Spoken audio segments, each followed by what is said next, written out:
Hi dears, എല്ലാ മക്കൾക്കും എഡ്യൂമേറ്റിൻ്റെ പുതിയൊരു ക്ലാസ്സിലേക്ക് സ്വാഗതം. ഇന്ന് നമ്മൾ എടുക്കുന്നത് 2ാം ക്ലാസ്സിലെ മലയാളത്തിലെ 2ാമത്തെ പാഠമാണ്. കുട്ടിപ്പുര എന്നാണ് ഈ പാഠത്തിൻ്റെ പേര്. ആദ്യത്തെ പാഠമായ എൻ്റെ കേരളം നമ്മൾ മിടുക്കരായി പഠിച്ചു തീർത്തല്ലോ. അതുപോലെ തന്നെ ഈ പാഠവും നമുക്ക് മിടുക്കരായി തന്നെ പഠിച്ചു മുന്നോട്ട് പോവാം. ചാനൽ ആദ്യമായി കാണുന്നവരാണെങ്കിൽ ഒന്ന് സബ്സ്ക്രൈബ് ചെയ്ത് സപ്പോർട്ട് ചെയ്യാൻ മറക്കല്ലേ. അതുപോലെ തന്നെ വീഡിയോസിൻ്റെ ലിങ്കുകൾ നിങ്ങളുടെ കൂട്ടുകാരിലേക്കൂടെ ഷെയർ ചെയ്ത് കൊടുക്കണേ. നിങ്ങൾക്ക് വേണ്ട മറ്റു ക്ലാസ്സുകളുടെ എല്ലാ വീഡിയോകളും STD2 എന്നുള്ള പ്ലേലിസ്റ്റിൽ നോക്കിയാൽ നിങ്ങൾക്ക് ലഭിക്കുന്നതാണ്.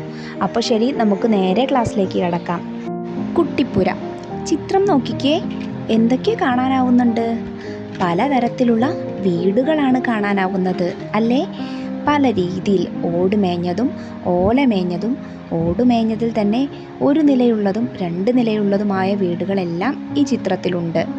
നിങ്ങളുടെ വീട് എങ്ങനെയുള്ള വീടാണ് കൂട്ടുകാരെ? ഓടുമേഞ്ഞ വീടാണോ അതോ വാർപ്പിട്ട വീടാണോ? എങ്ങനത്തെ വീടാണ് നിങ്ങളുടേത്? പറയാമോ? ചിത്രത്തിലെ വീടുകൾ നോക്കൂ. എല്ലാ വീടുകളും ഒരുപോലെയാണോ? അല്ല. എന്തൊക്കെ വ്യത്യാസങ്ങളുണ്ട്? ഒരുപാട് വ്യത്യാസങ്ങൾ നമുക്ക് കാണാനാവുന്നുണ്ട് അല്ലേ? ഈ വീട് നോക്കിക്കേ, ഇതൊരു ഓടുമേഞ്ഞ വീടാണ്, എന്നാൽ ഒരു നിലയേ ഉള്ളൂ. ഈ വീട് നോക്കൂ, ഇതും ഓടുമേഞ്ഞ വീട് തന്നെയാണ്, പക്ഷേ 2 നിലയുണ്ട്. ഈ വീട് നോക്കിക്കേ, ഇതൊരു വാർപ്പിട്ട വീടാണ്, അല്ലെങ്കിൽ ടെറസ് വീടാണ് അല്ലേ? ഇനി ഇത് ഒരുപാട് മുറികൾ ചേർന്ന അല്ലെങ്കിൽ ഒരുപാട് വീടുകൾ ചേർന്ന ഒരു ഫ്ലാറ്റാണ്. കുട്ടിപ്പുര. 6 വയസ്സുള്ള സാവിത്രിക്കുട്ടി അച്ഛൻ്റെ കൈ പിടിച്ചു വലിച്ച് ഉമ്മറത്തേക്ക് കൊണ്ടുവന്നു. പറയൂ അച്ഛാ, പറയൂ.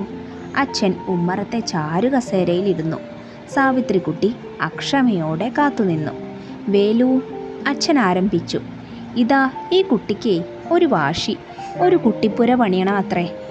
കുട്ടിപ്പുര മാത്രം പോരാ, അതിലാളുകളും വേണം, അവൾ കൂട്ടിച്ചേർത്തു.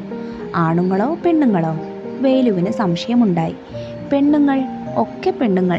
3 കുട്ടികൾ വേണം, പിന്നെ അച്ഛനും അമ്മയും. ശരി, വേലു സമ്മതിച്ചു. എന്നേക്ക് പണി തീരും? സാവിത്രിക്കുട്ടിക്ക് അപ്പോഴേക്കും ധൃതിയായി. ഒരാഴ്ച, ഏറിയാൽ 10 ദിവസം. വേലു മാനത്തേക്ക് നോക്കിക്കൊണ്ട് പറഞ്ഞു, പെരുമഴയാണ് വരുന്നത്. ഈ മഴക്കാലത്ത് മറ്റു പണികളൊന്നും ഉണ്ടാവില്ല. ഈ കുട്ടിപ്പുരയുടെ പണി കിട്ടിയത് നന്നായി. സാവിത്രിക്കുട്ടി അന്നു രാത്രി ഉറങ്ങിയില്ല. വരാന്തയും 2 കിടപ്പറകളും ഊണുമുറിയും അടുക്കളയും കലവറയും കുളിമുറിയുമുള്ള സുന്ദരമായ ഒരു കുട്ടിപ്പുര കണ്ണുമിഴിച്ചു കിടന്നുകൊണ്ട് തന്നെ അവൾ സ്വപ്നം കണ്ടു. അവൾ തോർത്തുമുണ്ടെടുത്ത് സാരിയായി ധരിച്ചു. ആ കുട്ടിപ്പുരയിൽ എന്ന സങ്കല്പത്തിൽ സ്വന്തം കിടപ്പറയിൽ തെക്കുവടക്കും കിഴക്കു പടിഞ്ഞാറും നടന്നു. പിറ്റേന്നു രാവിലെ സാവിത്രിക്കുട്ടി വേലുവിനെ കാത്തിരുന്നു. അയാൾ വന്നില്ല. അതിൻ്റെ പിറ്റേന്നും വന്നില്ല.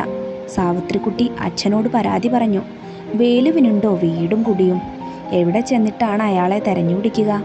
സാവിത്രിക്കുട്ടി അപേക്ഷിച്ചപ്പോൾ വേലക്കാരൻ നാണു കൈമലർത്തി. വീണ്ടും ഒരു 10 ദിവസം കൂടി കഴിഞ്ഞിട്ടേ വേലു വന്നുള്ളൂ. വന്നത് വലിയൊരു ഉന്തുവണ്ടിയും കൊണ്ടായിരുന്നു. ഉന്തുവണ്ടിയിൽ നിന്ന് കുറേ തട്ടുമുട്ട് സാധനങ്ങൾ ഇറക്കി. അയാളത് കൂട്ടിച്ചേർത്തു. ഒരു കുട്ടിപ്പുര. സാവിത്രിക്കുട്ടി അന്തം വിട്ടു നിന്നു. ഇതുവരെയുള്ള കഥ മക്കൾക്ക് ഇഷ്ടമായോ? ഇനി നമുക്ക് ഇതിനെ ആസ്പദമാക്കിയുള്ള ഏതാനും പ്രവർത്തനങ്ങൾ ചെയ്തു നോക്കാം. കണ്ടെത്താം, പറയാം. ചോദ്യം 1. ഈ കഥയിലെ കഥാപാത്രങ്ങൾ ആരൊക്കെയാണ്? ഉത്തരം: സാവിത്രിക്കുട്ടി, അച്ഛൻ, നാണു, വേലു. ചോദ്യം 2. സാവിത്രിക്കുട്ടി കുട്ടിപ്പുരയിൽ എന്തെല്ലാം വേണമെന്നാണ് ആവശ്യപ്പെട്ടത്? ഉത്തരം: വരാന്ത, കിടപ്പറ, ഊണുമുറി, അടുക്കള, കലവറ, കുളിമുറി. ചോദ്യം 3. കുട്ടിപ്പുരയിൽ ആരെല്ലാം വേണമെന്നാണ് അവൾ വേലുവിനോട് പറഞ്ഞത്? ഉത്തരം: അച്ഛൻ, അമ്മ, 3 പെൺകുട്ടികൾ. അഭിനയിക്കാം. സാവിത്രിക്കുട്ടി തോർത്തുമുണ്ട് സാരിയായി ധരിച്ചുകൊണ്ട് അമ്മയായി അഭിനയിച്ചല്ലോ. ഇതുപോലെ നിങ്ങൾ അഭിനയക്കളികളിൽ ഏർപ്പെട്ട സന്ദർഭങ്ങൾ എഴുതുക.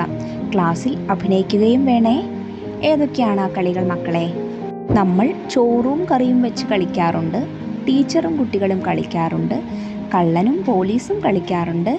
കണ്ണു പൊത്തിക്കളിയും തൊട്ടുകളിയും എല്ലാം നമ്മൾ അഭിനയക്കളികളിൽ കൂട്ടുന്നതാണ്. അടുത്ത ചോദ്യം നോക്കൂ. സ്വപ്നത്തിൽ കണ്ട വീട്ടിൽ ഏതൊക്കെ മുറികളും സൗകര്യങ്ങളുമാണുള്ളത്? വരാന്ത, കിടപ്പറ, ഊണുമുറി, അടുക്കള, കലവറ തുടങ്ങിയ മുറികളും സൗകര്യങ്ങളുമാണ് ഉണ്ടായിരുന്നത്. അടുത്ത ചോദ്യം നോക്കിക്കേ. മുറികളുടെ ഉപയോഗങ്ങൾ എഴുതാം. നമുക്കിവിടെ മുറികൾ, ഉപയോഗം എന്ന് പറഞ്ഞ് 2 കള്ളികളാക്കിയിട്ട് തന്നിട്ടുണ്ട്. ആദ്യത്തെ മുറി ഏതാണ്? കലവറ. കലവറയുടെ ഉപയോഗം എന്താണ് മക്കളെ? നമ്മൾ സാധനങ്ങൾ സൂക്ഷിക്കാൻ ഉപയോഗിക്കുന്ന ഇടമാണ് കലവറ. രണ്ടാമത്തേത് വരാന്ത. വരാന്ത എന്തിനാണ് ഉപയോഗിക്കുന്നത്, അല്ലെങ്കിൽ അതിന് ഉപയോഗം എന്താണ്? വിരുന്നുകാരെ ഇരുത്തുന്ന സ്ഥലമാണ് വരാന്ത. അടുത്തത് കിടപ്പറ. കിടന്നുറങ്ങാനുള്ള സ്ഥലമാണ് കിടപ്പറ. ഊണുമുറി. ഊണുമുറി എന്തിനാണ്? പേര് പോലെ തന്നെ ഭക്ഷണം കഴിക്കാനുള്ള സ്ഥലമാണ് ഊണുമുറി. അടുത്തത് അടുക്കള. അടുക്കളയുടെ ഉപയോഗം എന്താണ്? എല്ലാവർക്കും അറിയാം. ഭക്ഷണം പാകം ചെയ്യുന്ന സ്ഥലമാണ് അടുക്കള. വീട് വരയ്ക്കാം, നിറം നൽകാം. നോക്കിക്കേ, ഈ കാണുന്ന കളത്തിൽ മനോഹരമായൊരു വീട് വരച്ച് നല്ല ഭംഗിയായി നിറം നൽകി നോക്കൂ. ചൊല്ലി രസിക്കാം. ഇവിടെ ഒരു ചെറിയ കുട്ടി കവിത തന്നിട്ടുണ്ട്. അതൊന്ന് പാടി നോക്കൂ മക്കളെ. കളിവീട്. ഉണ്ടൊരു കൊച്ചു കളിപ്പന്തൽ, കുഞ്ഞുങ്ങൾക്കു കളിപ്പാനായി, ചക്കര കൊണ്ട് തൂണെല്ലാം, കൽക്കണ്ടത്താൽ തറയെല്ലാം, നല്ല കരിമ്പാൽ മേൽക്കൂര, മുറ്റം മുഴുവൻ പഞ്ചാര, ചാരത്തുള്ളൊരു കൊച്ചരുവി, ചാടിത്തുള്ളും തേനരുവി. മക്കൾക്ക് പാട്ടിഷ്ടമായോ? എങ്കിൽ ഒന്നുകൂടെ ചൊല്ലി നോക്കണേ. നമ്മൾ കഥ എവിടെയാണ് പറഞ്ഞു നിർത്തിയത് മക്കളെ? വേലു ഒരു ഉന്തുവണ്ടിയുമായി വന്നു.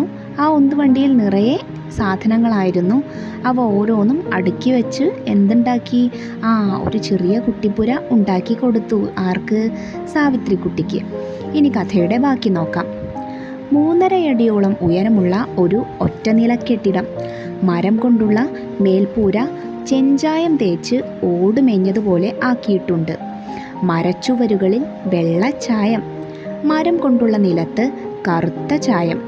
വാതിലുകളും ജനാലകളും വീട്ടിനകത്തെ കട്ടിലുകളും കസേരകളും മേശകളും നീല നിറം. ചെറിയൊരു വളപ്പിനുള്ളിലാണ് പുരയുടെ നിൽപ്പ്. ചുറ്റും മരമതിൽ, കണ്ടാൽ കരിങ്കല്ലാണെന്ന് തോന്നും. നീല നിറത്തിലുള്ള ഗേറ്റ്. ഗേറ്റിന്മേൽ പ്രസാദം എന്നൊരു ബോർഡ് തൂങ്ങുന്നു. വീടിൻ്റെ പേരാവാം. ഗേറ്റിനടുത്ത് പൊൻപൂക്കൾ വിരിഞ്ഞു നിൽക്കുന്ന ഒരു ചെമ്പകമരം. മാങ്ങകൾ തൂങ്ങിയാടുന്ന മാവുകളും ചക്കകൾ നിറഞ്ഞ പ്ലാവുകളും വിളഞ്ഞ നാളികേരമുള്ള തെങ്ങുകളും. വീട്ടിനകത്ത് എഴുതിക്കൊണ്ടിരിക്കുന്ന അച്ഛൻ, അടുക്കളയിൽ പണിയെടുക്കുന്ന അമ്മ, തുന്നിക്കൊണ്ടിരിക്കുന്ന ഒരു മകൾ, കട്ടിലിൽ കിടന്നു വായിക്കുന്ന മറ്റൊരു മകൾ, വീണ വായിച്ചു പാടുന്ന 3ാമത്തെ മകൾ. എല്ലാം മരം കൊണ്ടുണ്ടാക്കി ഭംഗിയിൽ ചായം തേച്ചിരിക്കുകയാണ്. കുടുംബാംഗങ്ങളുടെ നനുത്ത വസ്ത്രം പോലും നേരിയ മരച്ചീളുകളാണ്. അമ്മ കറുത്ത കരയുള്ള വെള്ളമുണ്ടും വേഷ്ടിയും അണിഞ്ഞിരിക്കുന്നു. തുന്നുന്ന മകളുടെ സാരി ചുവന്നതും ജാക്കറ്റ് വെളുത്തതും. വായിക്കുന്ന മകൾ മഞ്ഞ സാരിയും ചുവന്ന ജാക്കറ്റുമാണ് ധരിച്ചിട്ടുള്ളത്. വീണ വായിക്കുന്നവളുടെ സാരി പച്ചയും ജാക്കറ്റ് മഞ്ഞയും. സാവിത്രിക്കുട്ടി വേലുവിൻ്റെ കരവിരുത് നോക്കി മിഴിച്ചു നിന്നു.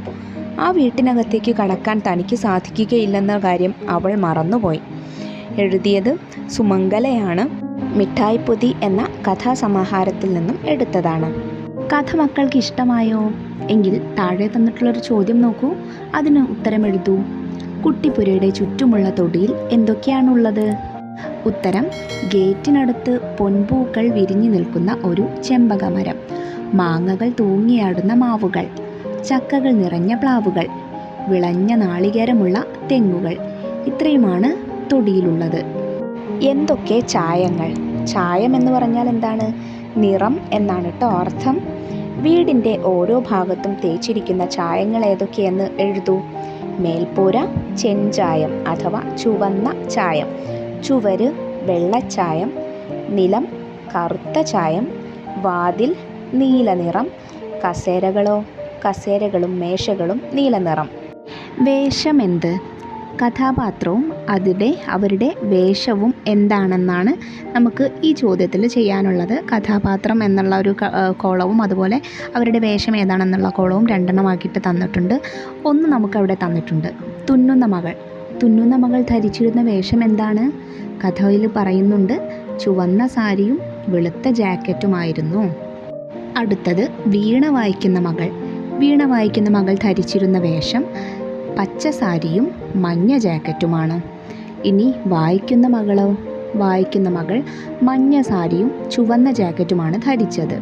അമ്മയോ? അമ്മ കറുത്ത കരയുള്ള വെള്ളമുണ്ടും വേഷ്ടിയുമാണ് ധരിച്ചത്. വീട് നിർമ്മിക്കാം. കടലാസ് കൊണ്ട് ഒരു വീട് നിർമ്മിച്ചു നോക്കൂ. ഇതുപോലെ മേൽപ്പുരയും ചുമരുകളും കടലാസ് കൊണ്ട് വെട്ടിയെടുത്ത് ഒട്ടിച്ചു കൊടുത്ത് വേണം വീട് നിർമ്മിക്കാൻ. ഒന്ന് ചെയ്തു നോക്കണേ. ഇന്നെടുത്ത പാഠവും നമ്മൾ ചെയ്ത പ്രവർത്തനങ്ങളും എല്ലാ മക്കൾക്കും മനസ്സിലായോ? ഇന്നത്തെ ക്ലാസ് എല്ലാവർക്കും ഉപകാരപ്രദമായി എന്ന് വിശ്വസിക്കുന്നു. ഉപകാരപ്രദമായിട്ടുണ്ടെങ്കിൽ നിങ്ങളുടെ കൂട്ടുകാരിലേക്കൂടെ ഷെയർ ചെയ്ത് കൊടുക്കണേ. നിങ്ങൾക്ക് ഇന്നെടുത്തതിൽ എന്തെങ്കിലും സംശയങ്ങളുണ്ടെങ്കിൽ കമൻറ്റ് ബോക്സിലൂടെ ചോദിച്ചറിയാവുന്നതാണ്. അതുപോലെ തന്നെ ക്ലാസ്സിനെ കുറിച്ചുള്ള എന്ത് അഭിപ്രായവും നിങ്ങൾക്ക് പങ്കുവയ്ക്കാവുന്നതാണ്. മറ്റ് ക്ലാസ്സുകൾ വരും ദിവസങ്ങളിൽ അപ്ലോഡ് ചെയ്യുന്നതായിരിക്കും. അതുപോലെ തന്നെ ഇതിൻ്റെ തുടർ പ്രവർത്തനങ്ങളും അടുത്ത ദിവസം തന്നെ അപ്ലോഡ് ചെയ്യുന്നതായിരിക്കും. ആ വീഡിയോ കിട്ടുന്നതിന് വേണ്ടിയിട്ട് ചാനൽ ഒന്ന് സബ്സ്ക്രൈബ് ചെയ്ത് തൊട്ടടുത്ത് കാണുന്ന ബെല്ലൈക്കണിൽ ഓൾ ബട്ടൺ പ്രസ് ചെയ്ത് വെക്കണേ. അപ്പോൾ ശരി, മറ്റൊരു ക്ലാസ്സുമായി വീണ്ടും കാണാം. താങ്ക്